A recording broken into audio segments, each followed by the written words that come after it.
El farmacéutico es uno de los lobbies más influyentes del mundo.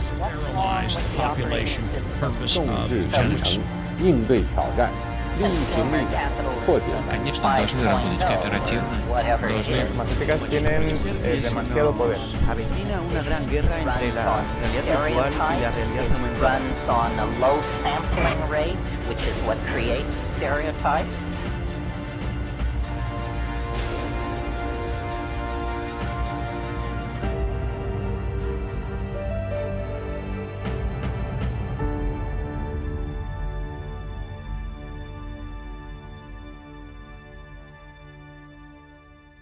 Hola, ¿cómo están? Bienvenidos a esta nueva edición de Humo y Espejos. Venimos por el camino de la geopolítica, así que tenemos un invitado muy especial que me costó un poquito su apellido, pero de a poco va saliendo. Vamos a contar hoy con la presencia del profesor Alberto Huschenheuter. Estuve ensayando el apellido del invitado de hoy, así que espero que llegado a un momento me salga bien. Vamos a pasearnos un poco por la geopolítica, considerando lo que venimos trabajando en los últimos tiempos. Así que muchísimas gracias como siempre por estar acá, por hacernos el aguante y por acompañarnos. Así que Marce, a Alberto hace rato que yo lo quería invitar, no había tenido la oportunidad de hacerlo. Con estas cuestiones de lo virtual siempre se hace un poco más fácil, ¿no? Así que vamos por este camino. Sí, yo creo que es muy interesante. Vamos a tener una visión de la geopolítica absolutamente clásica, o sea, la estructura académica de la geopolítica, la revalorización creo también de la geopolítica, porque a veces hay un poco de liviandad en el término de geopolítica, todo el mundo hace geopolítica ahora y bueno, en realidad es una cosa muy, muy compleja que tiene que ver, sí con el control y la política proyectada a los territorios, pero que articula demasiadas variables para tocarlo tan livianamente. Entonces es bueno hablar con quienes realmente son los que hacen este tipo de disciplina tan compleja, vuelvo a insistir, porque uno puede decir cualquier cosa, el problema de poder después sostenerlo implica, ahí es ver quién realmente sabe lo que está diciendo. Además, lo hemos leído y lo hemos escuchado en varias oportunidades, sí. Y yo creo que viene a remarcar conceptos que también nosotros venimos diciendo acá en este programa desde hace mucho tiempo, que cuando alguien de su envergadura lo dice, avalando de cierta manera nuestro pensamiento, eso te hace sentir uno bien. Bueno, entonces vamos con la entrevista de hoy. Hola, profesor Huschenheuter, obligada un poco a decir su apellido. Muchísimas gracias por acompañarnos hoy, es un placer recibirlo acá. Bueno, muchas gracias a ustedes y lo ha pronunciado muy bien. Gracias. Bueno, entonces está bien, voy contenta. Debe tener experiencia de pronunciaciones impresentables, me imagino.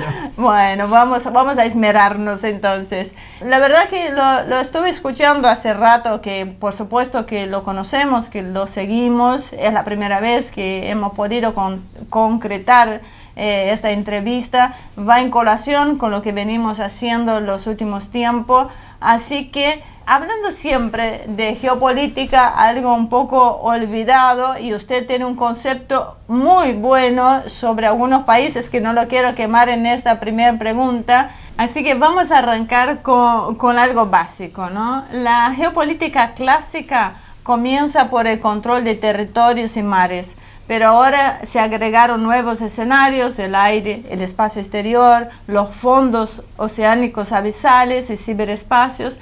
¿Cuál es la definición actual de la geopolítica ante estos espacios no contemplados? Bueno, la geopolítica siempre implica interés político aplicado sobre espacios territoriales, oceánicos, pero siempre interés político sobre territorios, con fines generalmente asociados al aumento del poder de las naciones, al aumento del poder nacional, que es un concepto que desafortunadamente ha dejado de tratarse, particularmente en los países más débiles, ¿no? Pero la geopolítica, cuando terminó la Guerra Fría, pareció que murió con ese mundo, porque la geopolítica venía de los nacionalismos, militarismos, colonialismo, y después quedó prácticamente atrapada en la Segunda Guerra Mundial como prácticamente un segmento o disciplina de la guerra. Y ya con la Guerra Fría, que duró prácticamente medio siglo, quedó muy también encapsulada dentro de ese régimen de poder que fue el bipolarismo. Por eso cuando terminó la Guerra Fría, pareció que la geopolítica quedó allí, enterrada en ese pasado, y aparte como había mucha esperanza a principios de la década del 90 en un porvenir internacional con más peso del derecho internacional, lo multilateral, las instituciones, etc., no había mucho lugar para la geopolítica en principio. Aparte vino la globalización, que también les pareció olvidar a la geopolítica.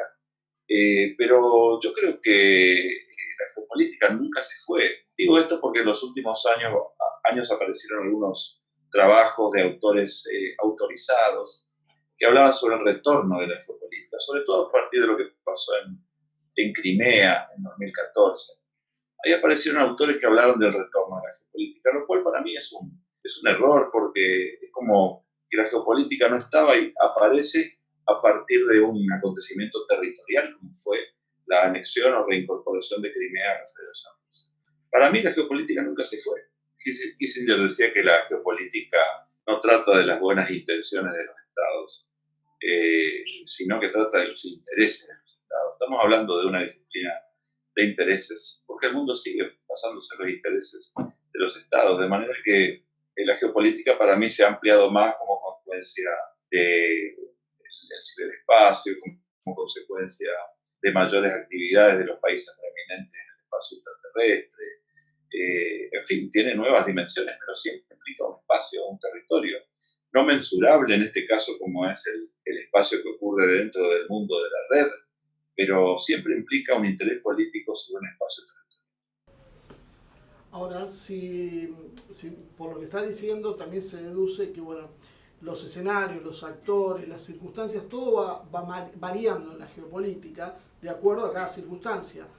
Pero tiene que haber algunos patrones que son universales, que no varían en función del tiempo. ¿Cómo podemos identificar cuáles son esos patrones que nos darían ese marco necesario para hacer un análisis que sea un marco conceptual que nos sirva para distintos escenarios y no solo en un enfoque puntual de algo?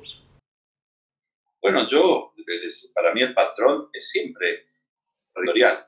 Digo esto porque un patrón no puede ser todas las cosas que ocurren en el mundo. Es decir, si ocurren problemas en el ámbito de las finanzas, puede ser que esté bien decir la geopolítica de las finanzas, pero no es la sustancia de la geopolítica de las finanzas, como tampoco es sustancia de la geopolítica el problema, por ejemplo, o los meteoros que ocurren, huracanes, ciclones, etc. Digo esto porque la geopolítica se ha pluralizado bastante desde la década del 90 y yo creo que esta pluralización de la geopolítica la ha desnaturalizado de su concepción clásica.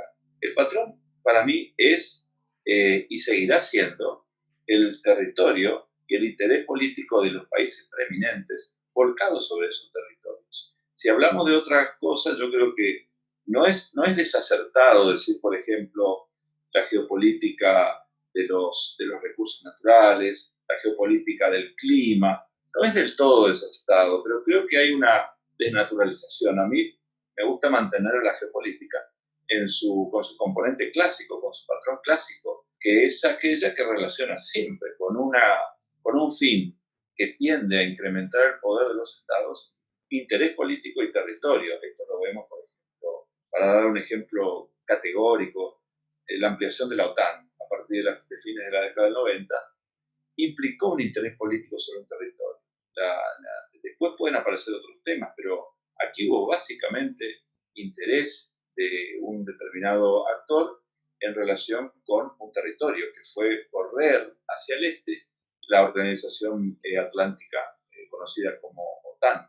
Y esto genera hoy un problema básicamente geopolítico, porque en la placa geopolítica, yo la denomino placa porque tiene un poco un sentido parecido al de las placas tectónicas, ¿no? Cuando una se entra debajo de otra se generan grandes problemas. Bueno, aquí hay una placa geopolítica porque hay actores pesados, ¿no?, en esta región del este de Europa. Pero geopolítica para mí puede perder sus componentes tradicionales. Si no, estamos hablando de algo parecido a la geopolítica, que puede tener muchos componentes y no necesariamente geopolítica.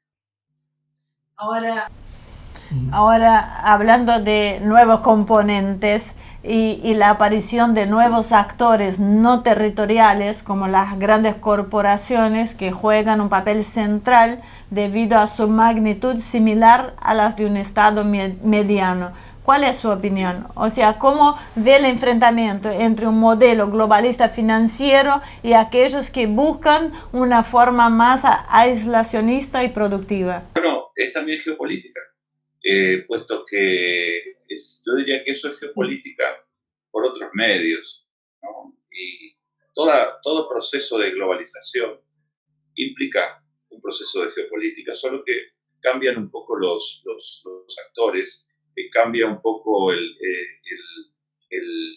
la forma de la botella quizás, pero no cambia demasiado el contenido de la botella. Y le doy un ejemplo en relación con su pregunta, con lo que ha sido la globalización, tanto la 1.0 como denominan que fuera de los 90 o la que vivimos hasta hace poco tiempo. Eso fue básicamente un proceso geopolítico. Lo que pasa es que el elemento central aquí fue económico, pero el objetivo era captar territorio con fines relativos con maximizar ganancias económicas por parte de las compañías, y las compañías generalmente responden a los intereses de un Estado. De manera que yo, por ejemplo, a la globalización la he denominado geovalización, porque para mí fue una continuación de la geopolítica por otros medios, para utilizar un poco la terminología de Clausewitz, ¿no? Una continuación de la geopolítica por otros medios. En este caso, son medios básicamente económicos, financieros, pero el objetivo de esa geopolítica, de esa globalización 1.0 fue, por ejemplo, desmontar la capacidad regulatoria de los estados para que se pudieran entrar las empresas a esos estados de una manera más categórica, ¿no? Abrir las economías. Occidente, que fue quien a mi juicio se benefició más de la globalización, no inventó la globalización, pero sí, creo yo, se benefició mucho de ella, ¿no? Porque los acuerdos de libre comercio que abrió Clinton, por ejemplo, más de 150 en el mundo, tuvieron un objetivo relacionado con el interés nacional de Estados Unidos. De manera que, para mí, globalización, tanto en su aspecto 1.0, fue una geovalización, fue un proceso, un régimen de poder, y una próxima globalización, que podría para algunos autores estar vinculados a la explotación de recursos, también implica una geopolítica activa. Ahora, cuando nosotros vemos la independencia en el funcionamiento de las corporaciones, la capacidad que tienen para proyectar sus propios funcionarios en los gobiernos y tomar decisiones que muchas veces van en beneficio propio por encima del Estado. No estamos viendo algo que sale del patrón exclusivamente de la lucha entre naciones con un actor que empieza a ser independiente, que no tiene una base territorial, pero a la vez incide y juega como si fuera una nación más. Bueno, pero en definitiva yo diría que estas compañías tienen un origen, responden al interés de un Estado, puesto que para eso están en parte la misión de las embajadas, es precisamente la defensa de los intereses de un Estado. Y por lo tanto, siempre una embajada no va a proyectar su diplomacia para perjudicar a empresas que son de ese país, ¿no? Tienen alianzas con otros países, pero fundamentalmente la mayor masa de dinero invertido proviene de un determinado país. De manera que, en principio, sí, tienen un interés básicamente económico, pero siempre recuerde usted que lo que es bueno para una determinada empresa termina también siendo bueno para el país del cual es origen la empresa. De manera que es un poco relativo, ¿no? En las empresas chinas, por ejemplo, que tienen una gran vinculación con el Estado. Allí yo diría que es muy relativo la difuminación del concepto de compañías independientes. Nosotros podemos identificar a las compañías con un determinado Estado. Puede ser que las raíces estén por allí, sean más multinacionales, pero siempre hay un origen básicamente estatal. Y en definitiva las políticas relativas con la promoción de modelos económicos, tecnológicos, parte del Estado. Por eso yo creo que los Estados, más allá de la importancia que tienen las compañías en los últimos 30 o 40 años, los Estados siguen siendo los sujetos principales en las relaciones. Por lo tanto, diría que podemos hablar, por un lado, de relaciones interestatales, que comprende la relación Estado vis a vis, y relaciones internacionales para darle una amplitud mayor y entrar en estas cuestiones relativas con nuevos protagonistas, como las compañías, la tecnología, los nacionalismos, etcétera, ¿no? Ahora, usted justo nombra a China, ¿no? Estados Unidos y China son rivales estratégicos en un rumbo de colisión. Un manifiesto mostrando lo errado de creer que las relaciones comerciales entre ellos impediría el conflicto. ¿Cómo se modifica este escenario con Trump o con Biden, que representan dos modelos diferenciados? Bueno, es una pregunta amplia, muy interesante esa. Yo diría que hay cierta expectativa muy centrada en dividir a los dos partidos y desde mi punto de vista a veces hay cierta exageración en esto. Me parece que si uno repasa la historia del siglo XX, los últimos 70 años, se va a encontrar con algunas sorpresas. Por ejemplo, que actualmente en el debate que existe en relación a qué podría pasar en el mundo en general, y particularmente con China si gana el candidato demócrata o si revalida Trump, yo siempre me baso en la experiencia, ¿no? Y yo considero que se identifica mucho a Biden con una política más global y a Trump con el interés nacional primero. Yo creo que esto puede ser relativo y hasta tendría cierto cuidado, porque si usted analiza, por ejemplo,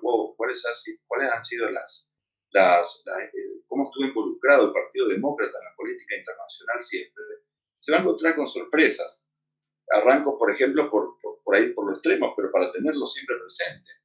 Quien tomó la decisión de arrojar las bombas atómicas sobre Japón fue un presidente perteneciente al Partido Demócrata, Truman, quien llevó el gasto militar a sus extremos como consecuencia de la ceguera estratégica que le produjo que la entonces Unión Soviética colocara un satélite en el espacio. Fue el gobierno demócrata de Kennedy quien involucra a Estados Unidos en Vietnam. Fueron los dos partidos, pero también por allí más el demócrata. Quien firma la paz con Vietnam no son los demócratas, son los republicanos. Quien empuja un poco a la Unión Soviética, Afganistán en el 79, no son los republicanos, es la última parte del gobierno de Jimmy Carter, demócrata. Obviamente se potencia con Ronald Reagan esto. Quien promueve la globalización y se beneficia de ella no es el Partido Republicano, es el Partido Demócrata con Clinton. Hubo una doctrina estratégica que fue la ampliación de la economía y de las empresas liberales. Esto fue demócrata, ¿no? Y podemos seguir hasta hoy, quien toma la decisión de ampliar la OTAN, por ejemplo, que termina provocando una crisis interestatal de magnitud hoy en el mundo, es el Partido Demócrata con Clinton en el año 97, 90, 99. Y siguió después con Bush y siguió después con Obama, con Biden como vicepresidente.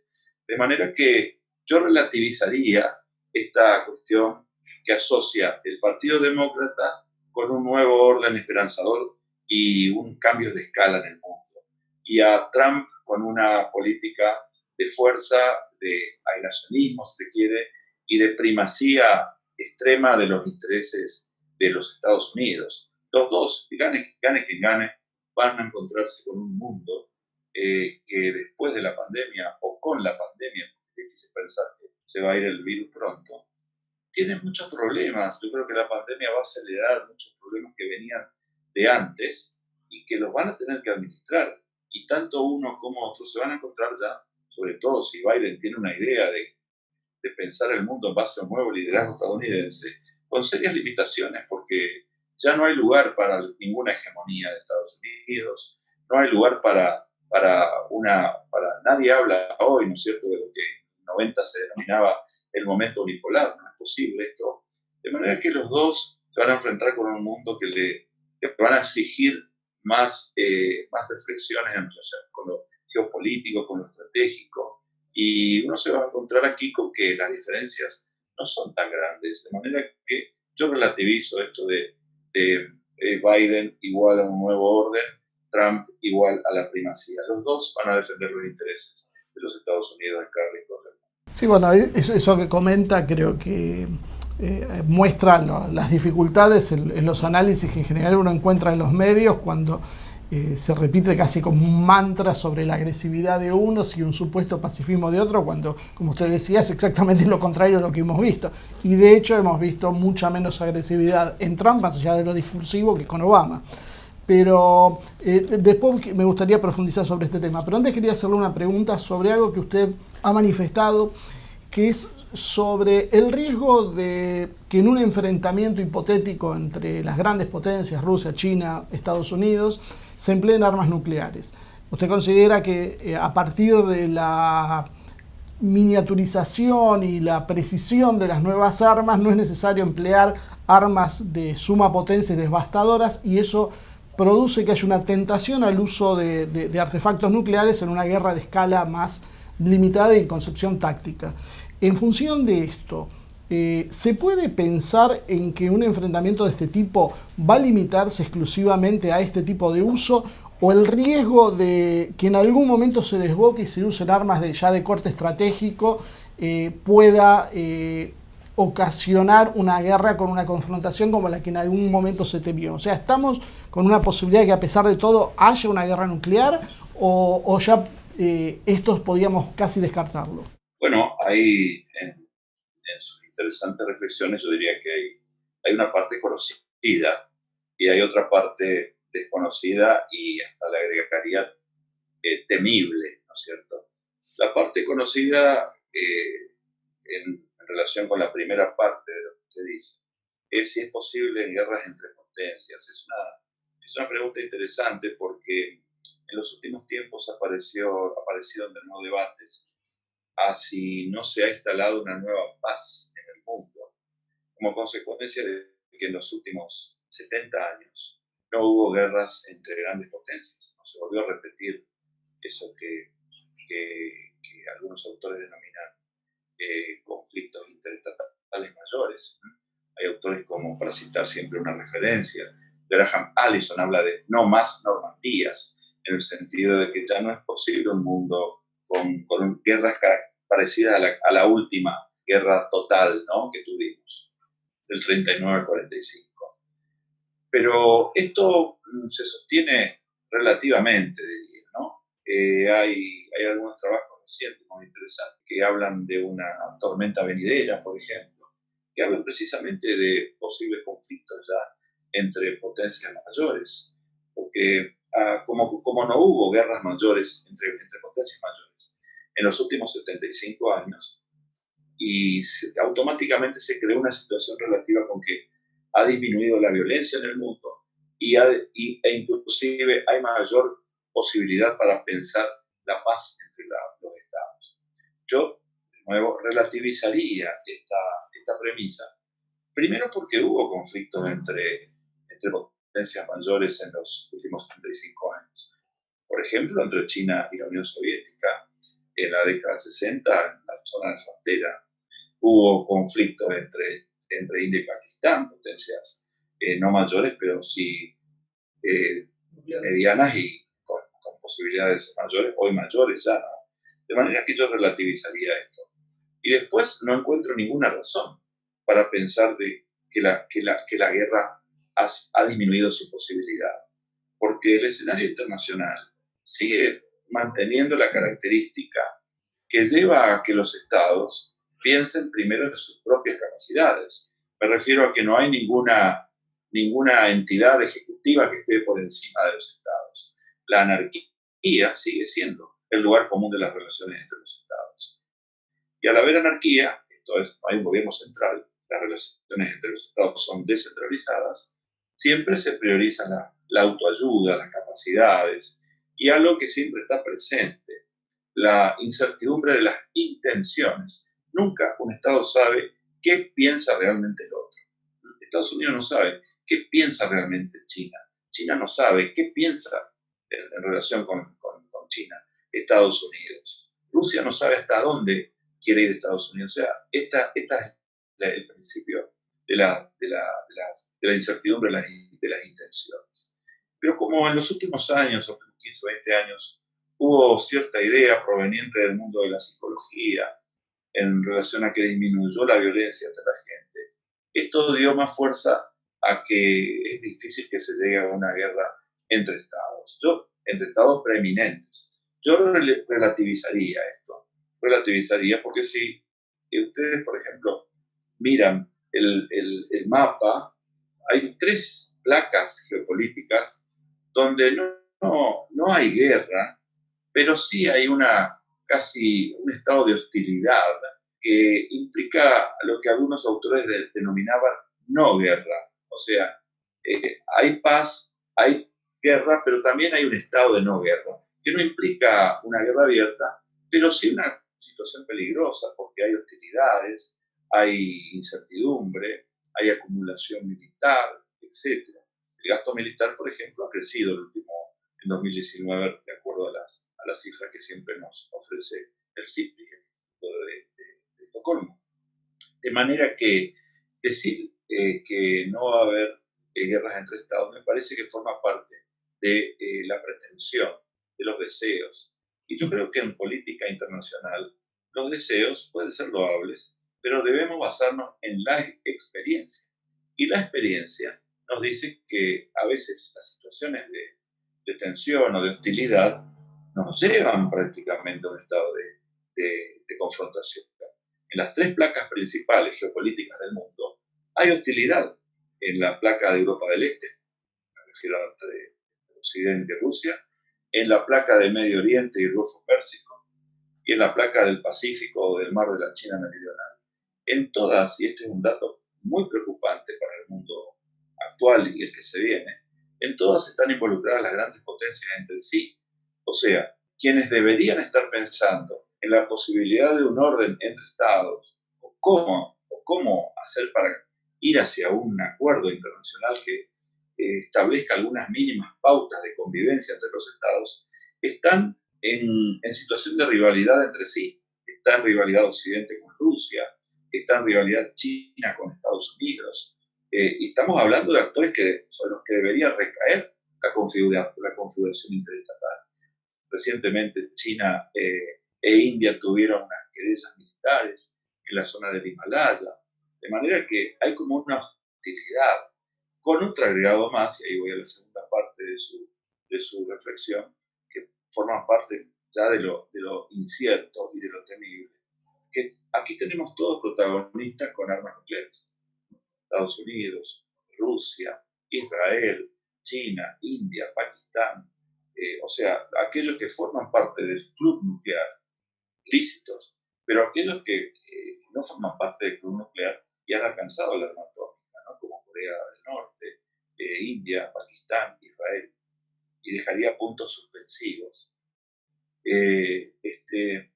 Hay una cuestión relativa con lo terrible, y lo terrible sería que Estados Unidos y Rusia se estén alejando o hayan dado algunos pasos que los aleja del equilibrio nuclear.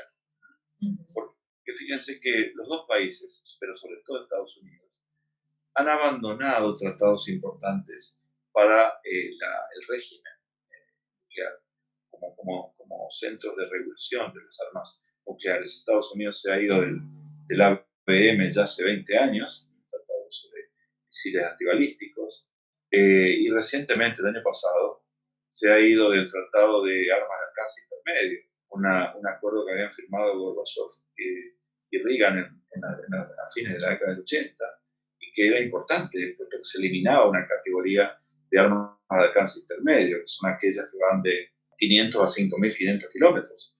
Pero claro, acá hay 2 cuestiones. Estados Unidos dice, en este segmento no podemos eliminar las armas porque están apareciendo otros estados que tienen estas armas. Por lo tanto, o dejamos el tratado o incluimos, se está refiriendo a China sobre todo, porque el mundo ya es distinto. Pero por otro lado, los estados nucleares han mejorado o están en un proceso de mejorar cualitativamente sus complejos nucleares y lograr armas mucho más letales.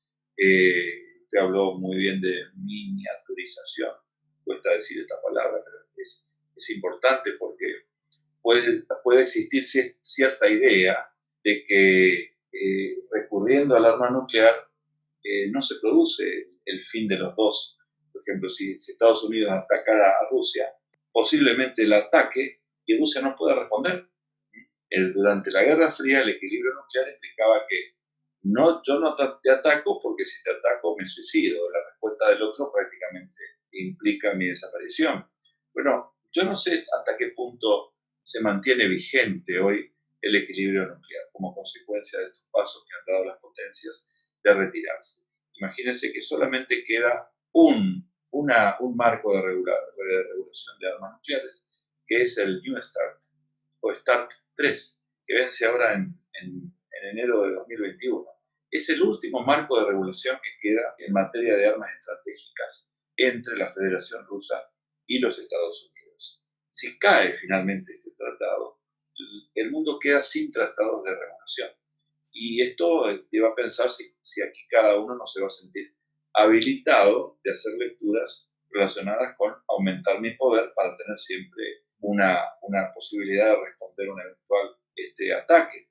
Bueno, en este caso, volviendo a la política exterior norteamericana con un eventual Biden, quizá haya una extensión del tratado.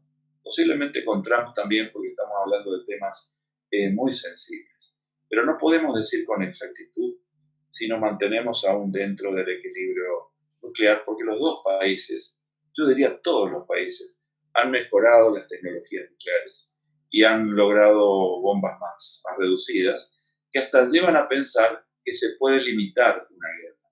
Este no es un tema nuevo tampoco. Ya en la década del 60, del 70, había autores que hablaban sobre guerra nuclear limitada. Bueno, ahora aparece de nuevo este fenómeno, pero también es un mensaje peligroso. No solamente es peligroso el tema, sino es un mensaje peligroso para los demás estados que no tienen armas nucleares y que siempre están pensando que tener armas nuclear les da casi la seguridad total. De manera que aquí yo diría que hay situaciones que no conocemos, pero quizás estemos en un momento en que habría que pensar reajustes en el mundo de las armas nucleares, porque posiblemente haya reajustes que puedan llevar a pensar a que alguno de los actores, si tiene que usar, las use. Hay cultura estratégica entre Estados Unidos y Rusia. Entendiendo por cultura estratégica, no son actores que van a hacer cualquier cosa, van a priorizar la razón. Pero estamos hablando de seres humanos, ¿no? De modo que para mí hay dudas en relación con el equilibrio nuclear. ¿Existe o se han salido de allí? Bueno, de hecho usted mencionó la política de destrucción mutua asegurada, que se conocía como MAD en ese entonces, y después el Pentágono tuvo un programa que era el Prompt Global Strike, como para hacer lo que se decía, un ataque masivo, inhabilitar la respuesta. Lo que pasa es que la respuesta de Rusia un poco han sido esta nueva generación de misiles hipersónicos que yo creo que inhabilitan la capacidad de poder atacar, porque los escudos defensivos que iba a usar Estados Unidos hoy han quedado obsoletos con estas armas. En cierta medida habría que hacer una rediscusión general nuevamente, porque la tecnología ha sobrepasado lo que se había charlado inicialmente. Así es. Sí, estimado. El punto es cómo lograr acuerdos cuando se encuentra en un estado de rivalidad, ¿no? Porque no es precisamente un ambiente de cooperación que existe entre Estados Unidos y Rusia. Más aún, y esto es otro dato preocupante, los estados preeminentes no solamente están en estado de rivalidad entre sí, sino que lo están en todos los segmentos. en el estratégico militar, en el económico por las sanciones, en el tecnológico, en el energético. O sea, prácticamente no hay un lugar donde uno pueda decir, bueno, acá puede colarse una cooperación, ampliarse y quizá se llegan a estos temas que son realmente preocupantes en relación con la evolución del mundo. De modo que es difícil pensar que van a recurrir al arma nuclear, pero es difícil pensar también que se van a desnuclearizar. Esto pertenece al mundo de los deseos. Los países, todos diría, todos los países nucleares están mejorando sensiblemente su complejo nuclear y todos a la vez están desarrollando lo que te adelantó un poco, ¿no? Sistemas de antiacceso. O sea, yo me armo de una manera, esto lo está haciendo China también, que niego la posibilidad de que los complejos armamentísticos de tal país lleguen a afectarme, puesto que los neutralizo. Esto está pasando en eventuales escenarios de guerra que se trabajan en el Pacífico, en teatros de guerra que se trabajan en el Báltico, en Ucrania, en esta cubeta estratégica cada vez más intensa geopolíticamente que es el Mar Negro, donde todo se pierde. La carrera naval, por ejemplo, desde Turquía hasta Rusia, pasando por la OTAN, etc. De manera que hay allí una zona gris muy, muy peligrosa.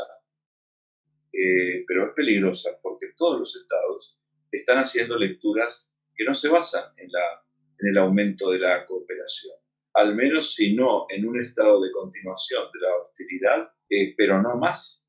Por ejemplo, hace poco tuve ocasión de leer un estudio de las relaciones entre 2025 y 2030 entre China y los Estados Unidos, y el estudio, que comprende muchas variables, en todos los casos no llega a hablar de una guerra, pero no habla de mejora de la cooperación.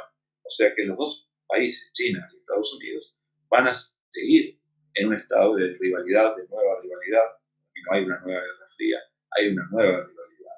De manera que en esta situación es muy difícil pensar en algún tipo de gran conferencia que los estados se sientan comprometidos a ajustes en sus complejos estratégicos militares. La verdad que los escucho hablar de geopolítica y bueno, lo escucho mencionar actores tan importantes como Rusia, China, Estados Unidos, la evaluación de los intereses de cada país y me deja pensando en un concepto muy interesante que lo escuché hablar, que son estados con geopolítica cero. Y eso nos lleva a pensar lógicamente en la Argentina. O sea, acá pareciera que la geopolítica no existe y responde a una visión infantil y voluntariosa de los acontecimientos internacionales. ¿Cuál es su opinión sobre las consecuencias del posible fin del Tratado Antártico y cómo afecta a la zona sur de nuestro país? El Tratado Antártico tiene una fecha en el 2048. Se debería renovar, ¿no? Bueno, aquí usted muy bien habla de varios conceptos. Los países de geopolítica cero obviamente no son los países que, como decía Tucídides, hacen lo que deben en la política internacional, sino que son países más bien que sufren lo que los demás realizan, o las proyecciones de poder de otros. Es interesante lo que plantea usted en relación con la Antártida y los países de geopolítica cero. Porque los países de geopolítica cero tienden a tener una visión un poco basada en los deseos, en las aspiraciones.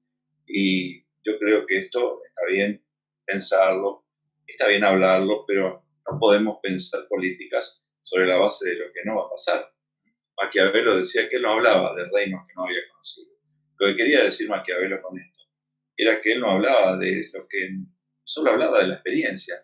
Podía hablar de lo que no conocía.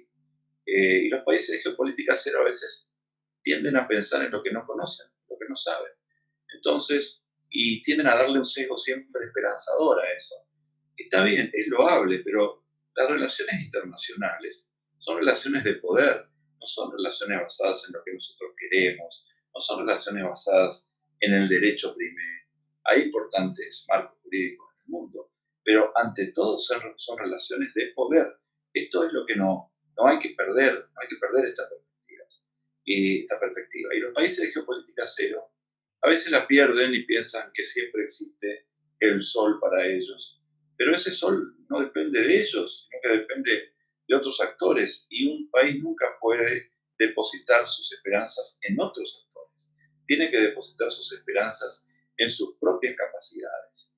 Por lo tanto, la situación de los países de geopolítica cero es una situación que los compromete, diría yo, si siguen pensando que el mundo es un mundo donde los estados pueden aumentar la cooperación hasta el paroxismo. Mi punto de vista es que no, que debería siempre tener presente la situación que existe con el matafuego en los edificios, ¿no es cierto?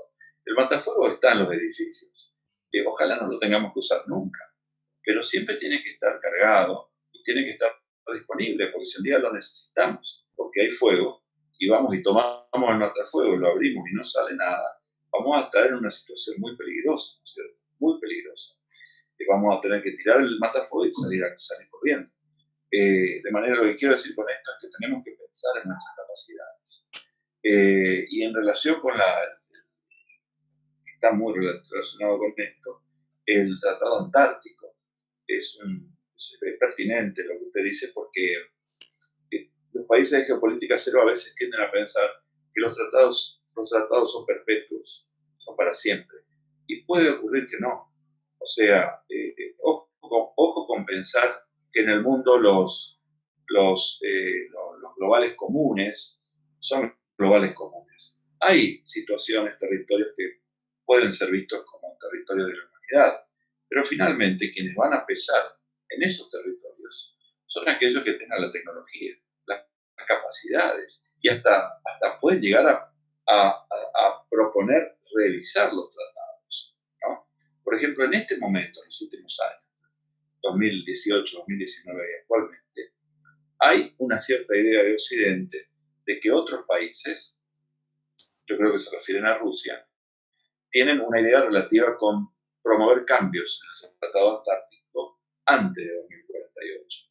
Es decir, abrir el Tratado de la Explotación de los Recursos, que está prohibido, y también desplegar complejos en la Antártida que no implican armamentizar la Antártida, pero sí militarizar. Por ejemplo, los sistemas de posicionamiento global, el GLONASS de Rusia, que va a ser instalado para el 2022 en la Antártida, como los demás complejos, tienen una utilización dual. Son civiles, pero tienen una cuestión relativa con lo militar. Los satélites que están en el espacio, uno ya no sabe cuáles son civiles totalmente y cuáles son civiles militares. Por lo tanto, son espacios que sin poner armas, donde no hay armas, sí hay un fin militar, porque las operaciones en tierra dependen cada vez más de esos complejos en el espacio.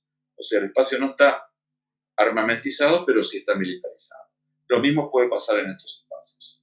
Y algo que hay que empezar a sacarse de la cabeza es que por ser reclamantes, en algún momento se nos va a dar un pedazo de la Antártida. Esto está bien pensarlo, pero no podemos impulsar una educación basada en algo que no es.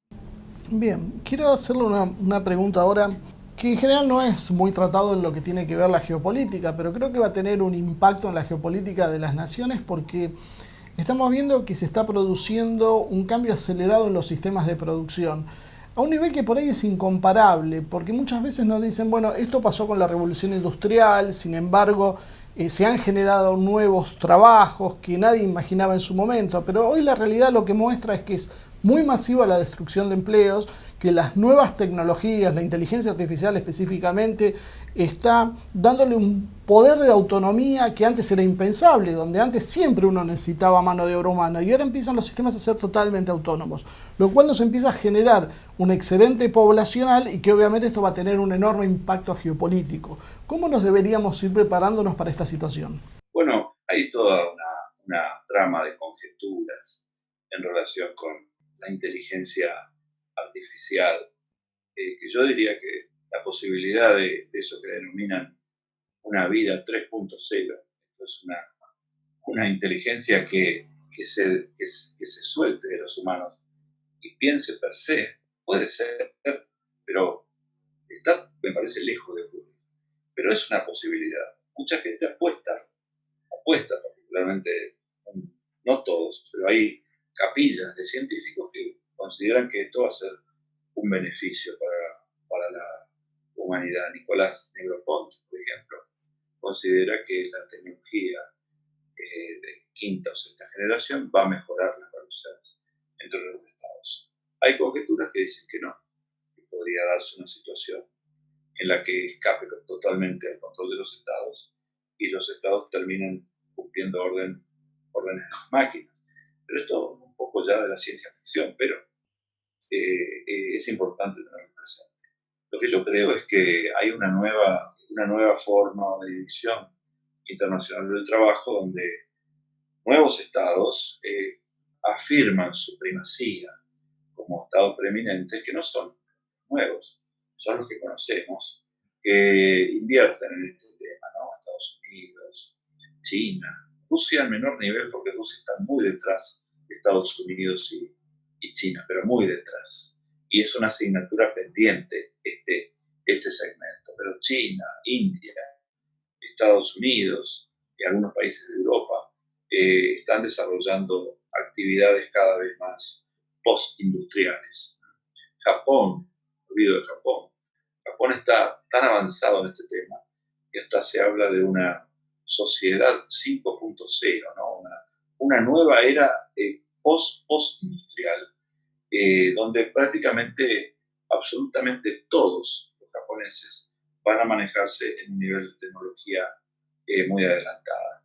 Esto genera una situación de ellos y nosotros, ¿no? Porque yo creo que aquí América Latina está perdiendo relevancia estratégica porque antes de la pandemia ya sufre problemas económicos de escala y con la pandemia y después de la pandemia va a estar muy rezagada. Por lo tanto, la irrelevancia tecnológica es lo que nos debe preocupar a nosotros, porque cuando uno no tiene estos desarrollos y se queda muy atrás, termina convirtiéndose en un estado vasallo de otros países.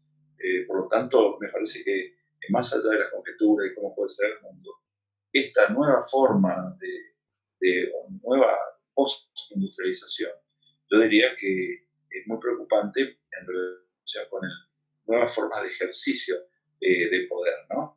Y vuelvo a lo que decía antes, cuidado con pensar que los globales comunes pueden ser para siempre, porque quizás algunas de estas nuevas tecnologías requieran reajustes en materia de cuestiones que parecen cerradas. Claro, sí, esto es así. Para redondear y para cerrar la entrevista de hoy, que bastante interesante ha sido, obviamente, ya comprometerlo a tenerlo presente y otras oportunidades, voy con la última pregunta. Si hablamos de las formas de guerras actuales, vemos que aprovechan las capacidades tecnológicas en el ciberespacio y lo utilizan para condicionar el pensamiento de la sociedad y de las naciones rivales.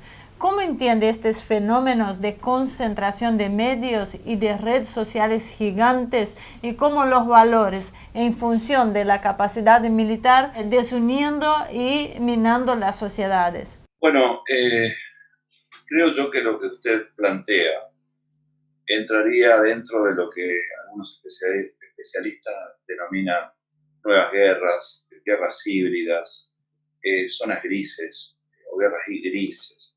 Es decir, y sirve muy bien la pregunta porque sirve para completar un poco lo que hablamos antes en relación con las guerras, puesto que es verdad, no más Normandías, dice Graham Allison.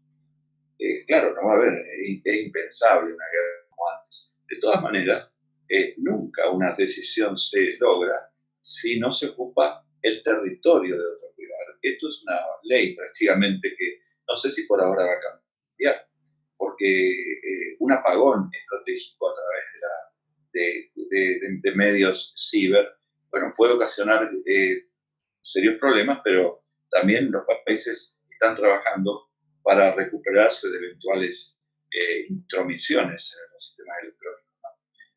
Sí, señor.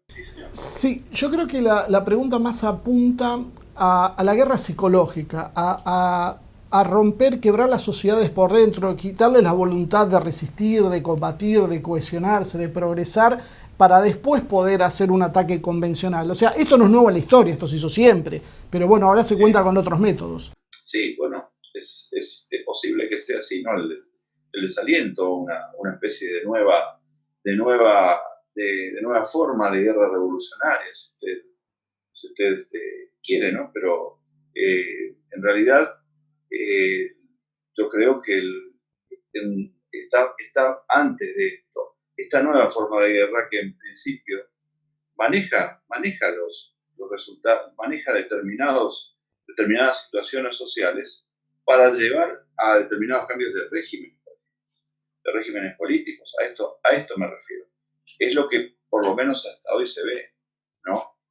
Otra situación relacionada con la preparación psicológica de pueblos lo relaciono más con cuestiones relativas de guerras indirectas. Pero la cuestión hoy de la guerra pasa por la utilización de absolutamente todos los medios, e incluso aquellos medios que generan situaciones de atracción para la sociedad, con el fin de que estas sociedades finalmente se inclinan por un determinado candidato en una situación política. Por ejemplo, esto lo llevan adelante todos los países preeminentes. Generar situaciones que políticamente favorezcan a sus intereses, ¿no? Esto se ve, por ejemplo, en lo que ha intentado en los últimos tiempos Rusia en relación con Europa, en fomentar aquellos o preparar a las sociedades con un fin que no pasa por esas sociedades, sino que con un fin del país, es decir, que Europa no marche finalmente hacia una integración y se termine fragmentando porque ese es un interés de otro actor. Pero lo mismo hacen otros países de una manera más sutil, ¿no? De una manera más delicada, sensible, particularmente en cuestiones relativas con lo económico. Por eso hoy, cuando hablé de globalización, dije que la geopolítica implicó una nueva forma atractiva de preparar sociedades incluso para que consuman más, por ejemplo, más consumistas, y por lo tanto este interés, que es atractivo para mucha gente, termina siendo un interés en realidad no de este país, sino de otro país que obtiene ganancias económicas fundamentalmente con eso. Bueno, profesor Husteinhutter, vamos a ver si lo digo mejor, Husteinhutter, así que muchísimas gracias por acompañarnos hoy, indudablemente muy interesante. Uno siempre intenta absorber todo este conocimiento para poder, ver si uno puede transmitirlo y por lo menos hacer llegar a aquellos personajes o actores políticos que empiezan a entender realmente la necesidad de trabajar en la geopolítica y basarse en los intereses de nuestros países, ¿no? Así que la verdad, muchísimas gracias. Me agradezco mucho a ustedes por este momento de conversación, porque también hay intercambio, ustedes han dicho cosas muy, muy relevantes de política internacional. Muchísimas gracias y esperamos verlo en una próxima oportunidad. Bueno, que tengan una muy buena tarde.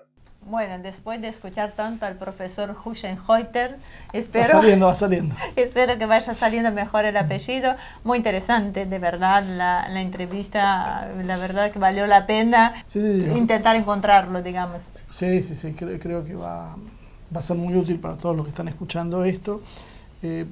Tal vez yo pongo más acento en el papel de las grandes corporaciones, lo veo como que es un poder más autónomo de los estados. El profesor lo ve dentro del poder de los estados como apéndice de las multinacionales. Creo que en cierta medida hoy lo que se está disputando en Estados Unidos mucho tiene que ver con eso. O sea, la geopolítica, si la queremos ver en su expresión más pura, más cruda, es lo que hoy se está viendo en Estados Unidos, donde chocan modelos de ver que se encarnan en dos actores que a veces se malentiende, porque como decía el profesor, el tema de que haya ese buenismo, pues yo creo que hay que unir varios conceptos. El tema de la geopolítica cero tiene mucho que ver con la idea de que no tenemos, lamentablemente, en los medios sobre todo, gente con gran capacidad de análisis y por lo tanto han volcado la opinión pública, por ejemplo, a ver como una especie de pacifista, una adalid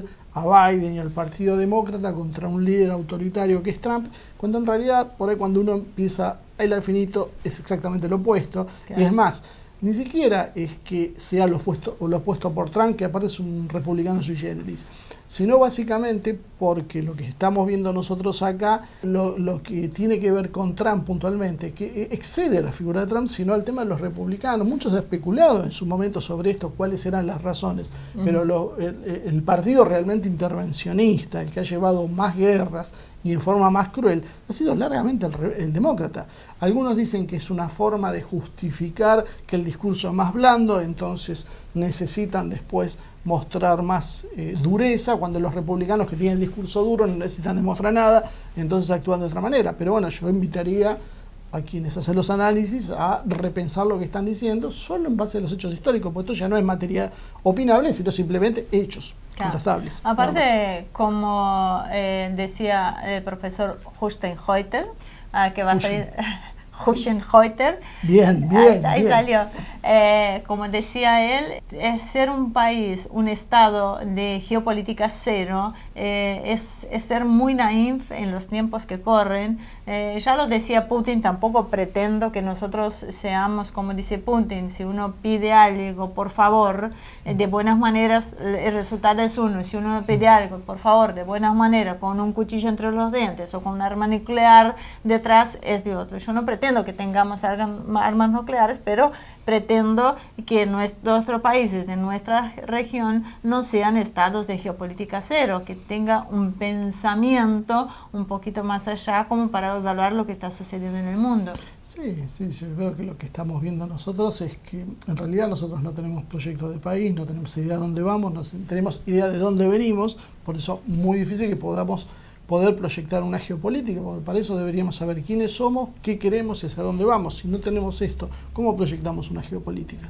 Claro. Y todo esto se monta, yo recuerdo hace unos años atrás, lo he comentado muchas veces en el programa, me planteaban seriamente que la Argentina no tenía hipótesis de conflicto. Claro. Y eso es lo que dice el profesor, o sea, es creer que los tratados internacionales y el derecho internacional resuelve todo. Y olvidarse, lo que también siempre digo, que decía Mao, que el poder nace de la boca de un fusil. A uno le puede gustar Mao o no, pero la realidad es que sabía y entendía de cómo se maneja el poder.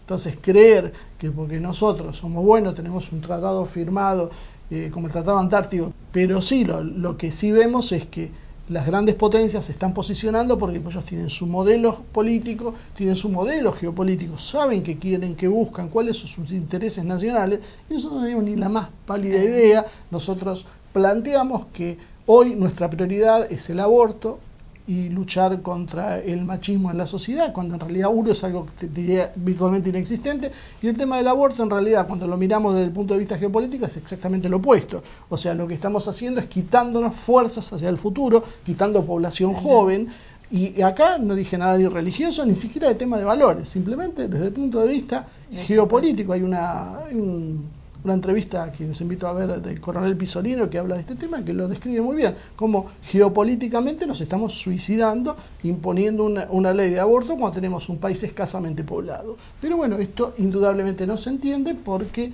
no se entiende lo que están haciendo, porque quienes toman las decisiones no tienen idea de lo que están haciendo.